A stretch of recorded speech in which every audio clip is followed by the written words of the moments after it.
Bentornati vecchi e giovani per un volo ancora sul linguaggio, questa volta il linguaggio che si usa nell'informazione.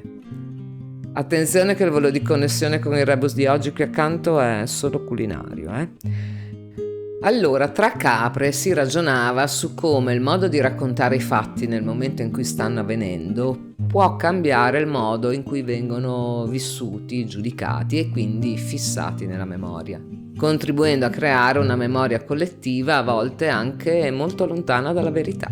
E poi quando la verità viene stabilita, magari anche da sentenze, ma molti anni dopo, è talmente lontana nel tempo che con ogni probabilità la memoria della comunità non ne viene intaccata più di tanto. Cioè, una storia la si può raccontare in tanti modi diversi, ma non è mica detto che chi te la racconta sia sempre in buona fede. Le parole sono pietre, diceva quello scrittore, e le pietre possono costruire case, ma anche arrivarti in mezzo agli occhi. E allora conviene sempre farsi un paio di domande.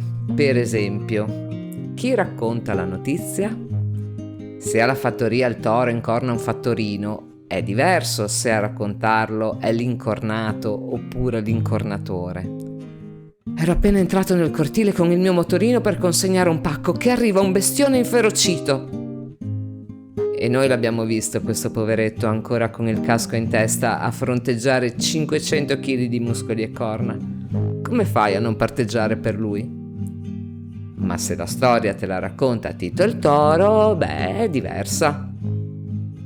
Era nel bel mezzo della ruminazione quando un umano macrocefalo entra nell'aia cavalcando una bestia di ferro con le ruote, una puzza e un rumore che neanche nonno Ernesto. Quindi, di cosa ci deve convincere la notizia? Che tutti i tori sono pericolosi? Che tutti i fattorini sono coraggiosi?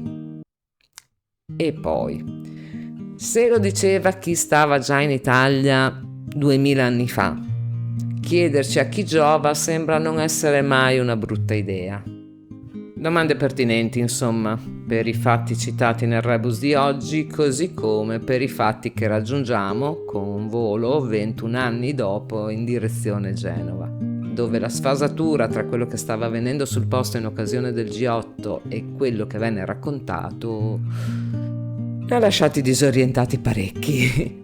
Questo video è dedicato a tutti quelli che al G8 di Genova hanno vissuto una qualche perdita delle illusioni e soprattutto a quelli che ci hanno perso molto altro, denti inclusi. E per chi non sa ma vorrebbe sapere un po' di più di cosa è successo nel luglio 2001, questo è il nostro consiglio di lettura di oggi.